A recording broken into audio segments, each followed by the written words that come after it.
In a bold move aimed at restoring public trust in scientific integrity, President Donald J. Trump announced the executive order titled Restoring Gold Standard Science on May 23, 2025. This initiative comes at a time when confidence in scientific research has significantly waned, with many in the scientific community expressing concerns about a reproducibility crisis and instances of data falsification among leading researchers. The order outlines a comprehensive framework that seeks to ensure that federally funded scientific research is transparent, credible, and free from political bias. The backdrop to this order is a troubling history of scientific guidance that has been perceived as politicized. For instance, the Centers for Disease Control and Prevention (CDC) faced criticism for its COVID-19 school reopening guidelines, which were believed to be influenced by political considerations rather than purely scientific evidence. This incident exemplified a broader trend where scientific data has been manipulated or miscommunicated, leading to significant public skepticism. The executive order explicitly addresses the need for scientific integrity within federal agencies, stating that scientific integrity in the production and use of science by the federal government is critical to maintaining the trust of the American people. It aims to restore faith in the scientific enterprise by reinstating rigorous standards that prioritize reproducibility, unbiased peer review, and transparent communication of scientific findings. Trump's administration has positioned this initiative as a vital step toward ensuring that policy decisions are informed by reliable scientific evidence. The order mandates the Director of the Office of Science and Technology Policy (OSTP) to issue guidance on implementing gold standard science within 30 days. This guidance will define how federal agencies should conduct scientific research, emphasizing the need for transparency, acknowledgement of uncertainties, and the communication of scientific data in an accurate manner. The order also establishes a framework for holding agencies accountable to these new standards. Each agency head is required to report on their implementation of gold standard science, further solidifying a culture of accountability. By prioritizing the principles of reproducibility and transparency, the administration aims to foster a scientific environment that not only meets the needs of policymakers but also restores public trust. Critics of the previous administration's approach to science will likely view this order as a necessary corrective measure. However, the broader implications of such an initiative raise questions about the potential for politicization of scientific discourse in the future. The emphasis on aligning scientific research with federal priorities could risk suppressing dissenting scientific opinions, a concern echoed by advocates of scientific freedom. As the initiative rolls out, its impact on the scientific community and public policy remains to be seen. Observers will be closely monitoring whether this move will lead to a genuine restoration of trust in science or if it will merely serve as a veneer for continued politicization. The future of scientific integrity in the U.S. hinges on the successful implementation of these new standards and the commitment of federal agencies to uphold them without bias. In conclusion, President Trump's executive order embodies a significant shift in the administration's approach to science, promoting a vision of rigorous, transparent, and accountable research practices.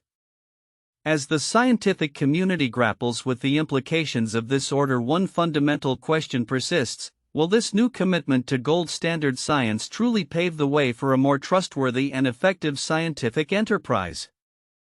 Or will it become yet another chapter in the ongoing saga of science and politics? In a significant advancement in cancer research, recent studies have underscored the potential of glucose restriction to induce apoptosis or programmed cell death in tumor cells. This finding could pave the way for novel therapeutic strategies in oncology as scientists explore metabolic interventions to combat cancer growth. The premise of this research stems from the understanding that cancer cells often exhibit altered metabolism, favoring glucose as a primary energy source. By restricting glucose availability, researchers have observed a marked increase in the levels of pro-apoptotic proteins, specifically BACs, which play a critical role in the apoptosis pathway. This mechanism has been highlighted in various studies, indicating that the metabolic manipulation of glucose could selectively target tumor cells while sparing normal tissues.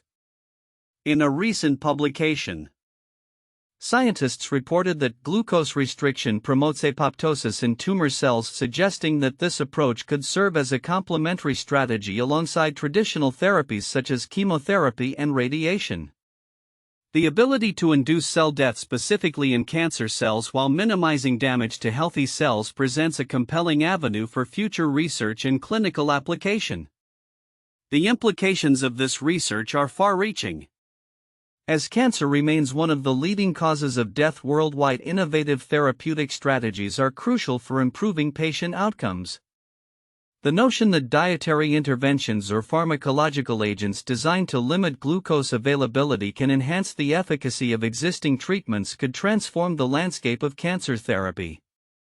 Furthermore, this research aligns with the growing interest in the role of nutrition in cancer management.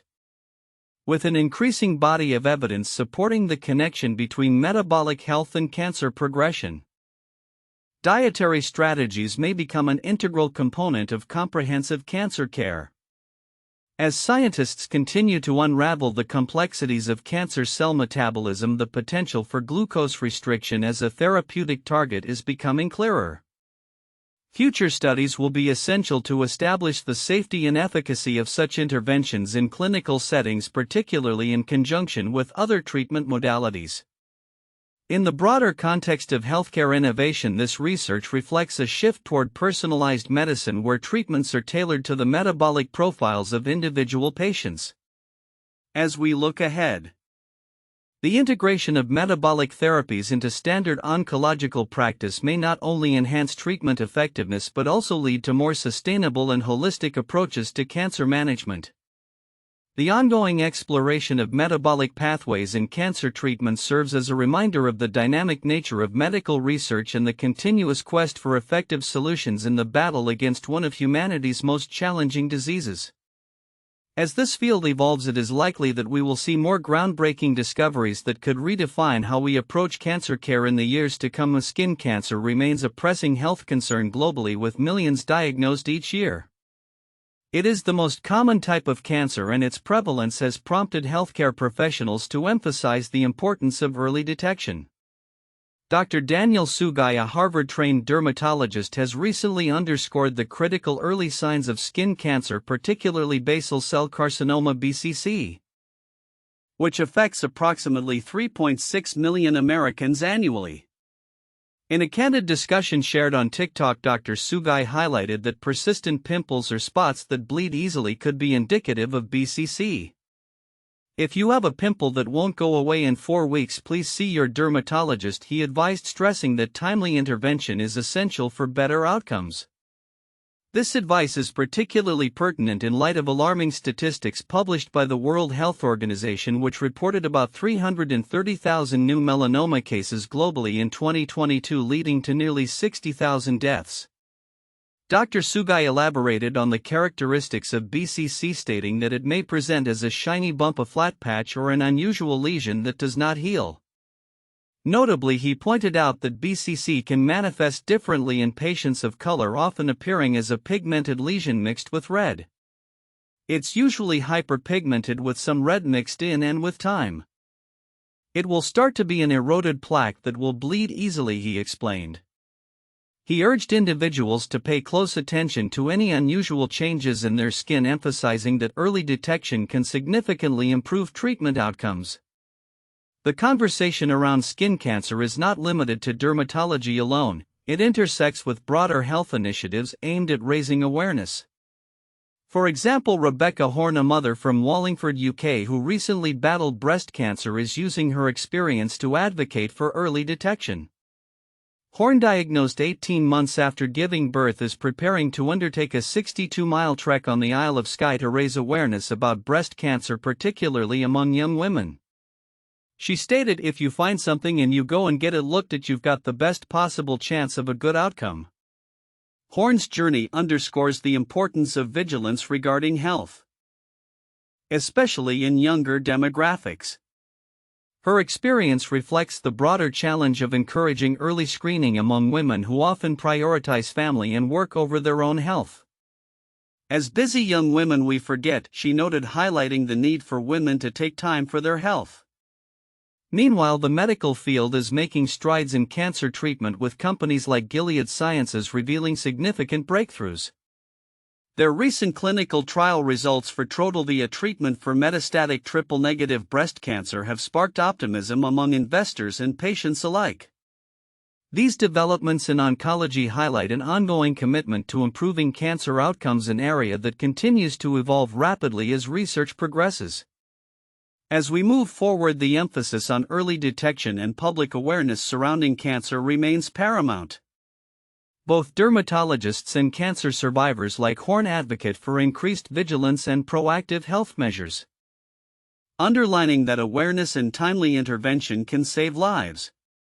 The interplay between personal experience and clinical expertise will undoubtedly shape the future narrative surrounding cancer care as more individuals recognize the importance of prioritizing their health in the fight against cancer. In the ever-evolving landscape of astrobiology, the integration of artificial intelligence (AI) and an open science approach is paving the way for groundbreaking advancements.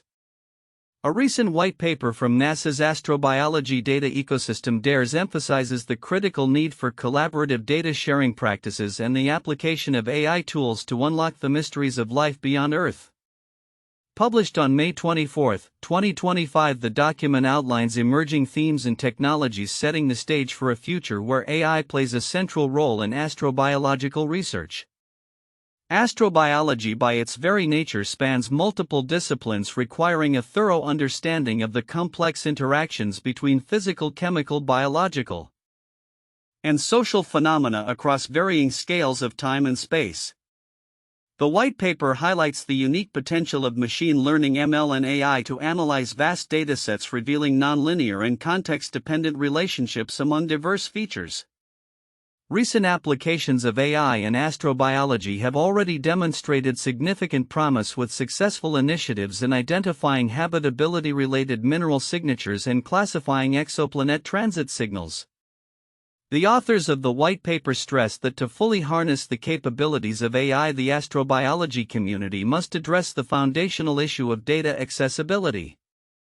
The current state of astrobiological data is fragmented, with significant gaps in the types and quality of available datasets. To address these challenges, the paper lays out 4 key areas of focus: unifying existing data, obtaining missing data, improving access to unique samples and instruments, and reducing barriers to implementation. One of the primary obstacles identified is the difficulty in locating and utilizing existing data. The authors point out that even when datasets exist, the time-consuming process of navigating through extensive annotations often renders them underutilized. They proposed the establishment of a standardized ontology and API system to streamline data retrieval, which would enhance collaboration across various disciplines within astrobiology. In addition to improving access to existing data, the white paper emphasizes the necessity of expanding the types of data collected in future research. It notes that discrepancies in sampling techniques between living and non-living systems hinder comparative analysis, underscoring the need for standardized protocols that facilitate cross-project data sharing. Moreover, the white paper calls for enhancing access to specialized instruments and samples. Many invaluable datasets are locked away in individual laboratories or field sites, often without proper documentation or archiving protocols. By creating a community access model for astrobiological flight analog instruments and establishing dedicated archives for field samples, the research community can significantly increase the availability of critical resources needed for exploration. The recommendations outlined in the white paper highlight the need for a concerted effort to lower the barriers to data sharing and implementation. The authors propose creating a curated list of astrobiology-specific repositories along with a minimum standard for metadata to ensure compatibility across different datasets. Furthermore, they suggest that recognizing and rewarding data sharing efforts within the scientific community could foster a culture of open science and collaboration.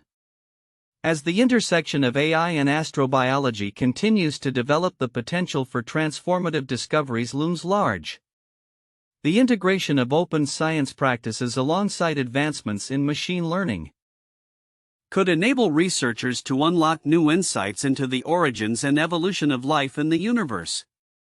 However, realizing this potential will require a collective commitment to improving data accessibility, standardization, and collaboration across the scientific community. Looking ahead, the astrobiology field stands on the precipice of a new era. With the recommendations from the NASADARE's 2025 white paper serving as a roadmap, the future promises a more interconnected and innovative approach to understanding life beyond our planet. As researchers embrace the tools of the AI era, the quest for knowledge may soon yield answers to some of humanity's most profound questions about existence and the universe. In a groundbreaking development that could reshape the future of nuclear fusion research, a team of scientists has successfully created liquid carbon for the first time. Utilizing high-powered lasers to achieve this remarkable feat, previously thought impossible to study in a laboratory setting, liquid carbon's unique properties and exceptionally high melting point of approximately 4,500 degrees Celsius may position it as a vital component in next-generation fusion reactors. The research team led by the University of Rostock and the Helmholtz-Zentrum Dresden-Rossendorf HZDR announced their findings at the European XFEL, where they employed the dipole 100X laser developed by the UK's Central Laser Facility. This laser's ability to generate extreme conditions allowed the team to liquefy solid carbon samples for brief moments, capturing the fleeting state with precision X-ray diffraction techniques. This is the first time we have ever been able to observe the structure of liquid carbon experimentally, remarked Professor Dominik Kraus, head of the Carbon Working Group at the University of Rostock and HZDR. Our experiment confirms the predictions made by sophisticated simulations of liquid carbon. The results revealed a complex form of liquid carbon comparable to water, exhibiting unique structural properties that were previously elusive to scientists. The implications of this discovery are significant for the nuclear fusion sector. Liquid carbon could serve dual roles as both a cooling agent and a neutron moderator in fusion reactors, essential for sustaining the chain reactions needed for fusion to occur. The SCFC's laser system has opened new research possibilities that were previously unimaginable, the researchers noted. This advancement could accelerate the development of fusion energy, which has long been seen as a potential solution to the world's energy challenges due to its ability to produce vast amounts of energy without the radioactive waste associated with fission.